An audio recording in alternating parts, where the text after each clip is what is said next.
Good morning, welcome to another video. So on today's video I'm going to be working on my 2008 Subaru Impreza base model. This is my winter beater when I'm not driving the Trans Am. I did a couple small videos on this before, but today I'm going to be installing my Flex Z TEIN or TEIN, however you call it, strut kit. So lowering kit, coilovers. And on this car, since I do use it pretty much all year round, I wanted to invest some money in it because I do plan on keeping it for a while. So the shocks in this thing are completely blown, or struts are completely blown front and back. On the highway it does weird stuff when it hits bumps all over the road. So it needs suspension work. This car has got 285,000 kilometers on it, so I got it fairly cheap. But it didn't need crazy amounts to invest into it, so I figured why not.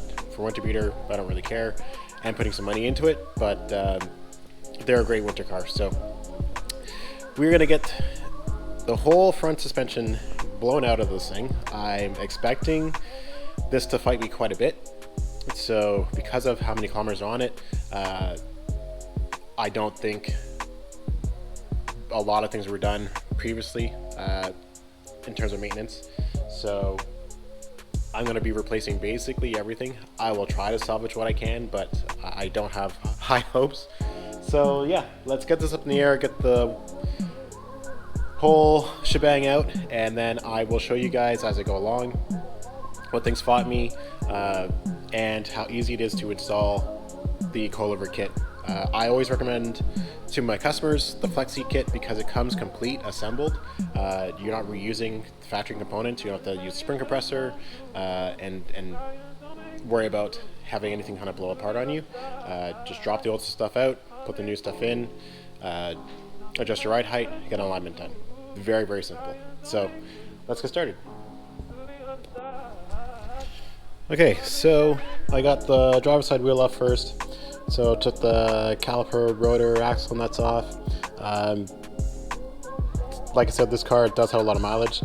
So these bearings, or wheel bearings, are completely pretty gone.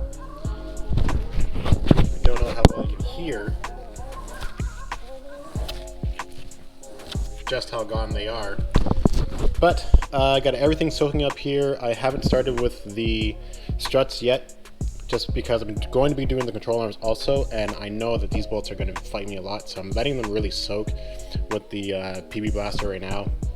But I figure I'll do everything kind of in stages. So do the wheel bearing, get that back together, then I'll work on taking off the front struts. The rears are pretty simple to do because it's just one bolt back here for the strut assembly and the two up the top, and you just kind of really gotta just bounce down on the control arm to swing this out. I'm not too worried about doing that, so I'm gonna leave that last. But the bulk of the work is going to be up front here. I haven't taken the passenger side apart yet, but I don't think this should really fight me too much to come out. The control arms, the bushings themselves, so they're completely torn, especially on the passenger side. So this is where the bulk of my noise is coming from. So that guy is completely right out.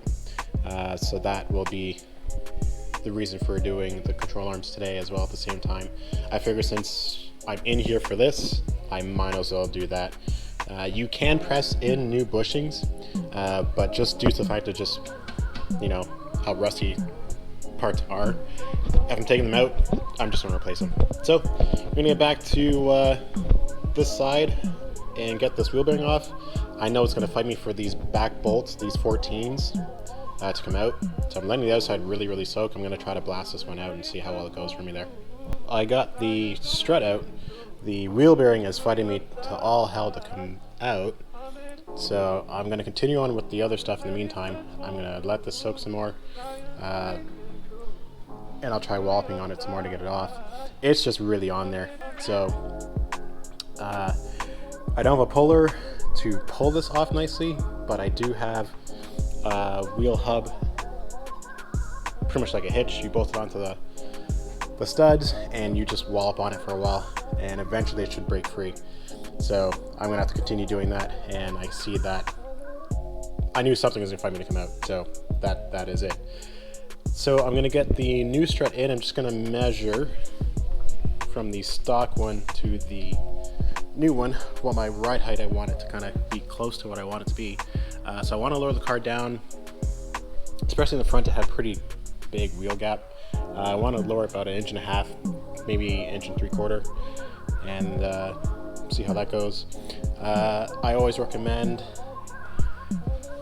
to grease, or spray some WD or something just on the threads of the shock tower or the strut tower, just so that give you some better protection. If you ever want to adjust it on the car, it shouldn't fight you so much if it gets dirty to adjust afterwards. So I'm going to throw this in, or I'm going to measure it up first and kind of adjust where I want it to be roughly, then throw it in.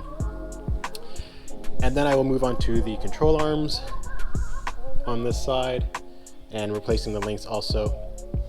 So that way that's all taken care of. The wheel bearing, I feel, is going to be the last things that I'm going to have to probably fight with once everything's all bolted back together and really hammer on it to get it done. So I don't expect the rear to fight me as much, is why I'm concentrating so much on the front. All right, let's continue on. So at the rear of the car, it's really straightforward to do. I ended up doing the rears in like maybe half an hour or so. So basically you have one main bolt here that holds the bottom of the strut together.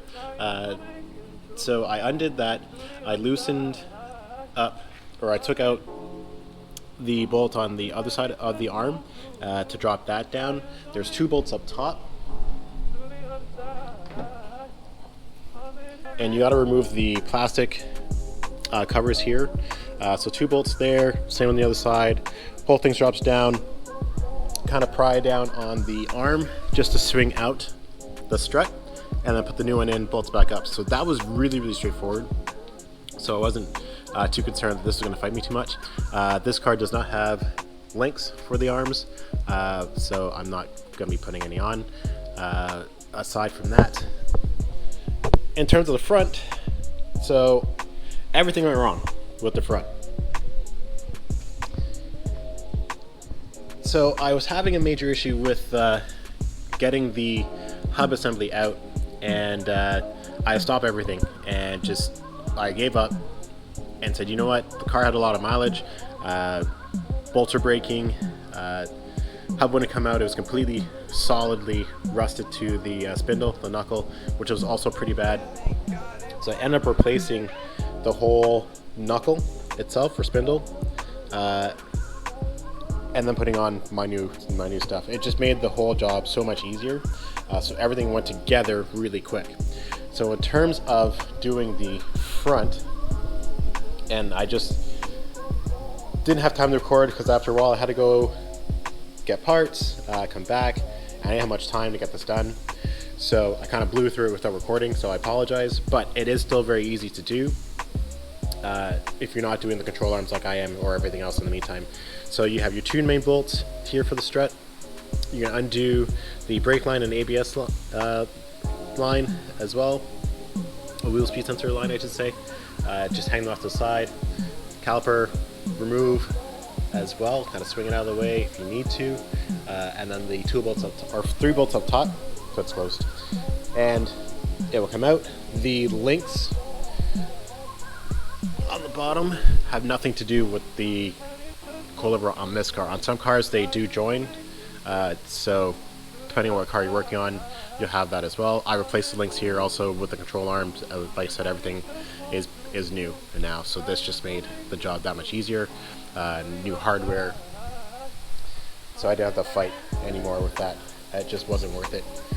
So once you get the car back together, the alignment bolts on the factory strut don't really matter necessarily doing this kit on this car, mainly because you have a lot of adjustment up top for the alignment. So I wasn't too concerned in regards of how bad the alignment would be out when I was done, I try to keep it fairly close to how it came out. So I did mark the bolts prior to doing that and kind of reference it to the factory strut. So it was fairly close.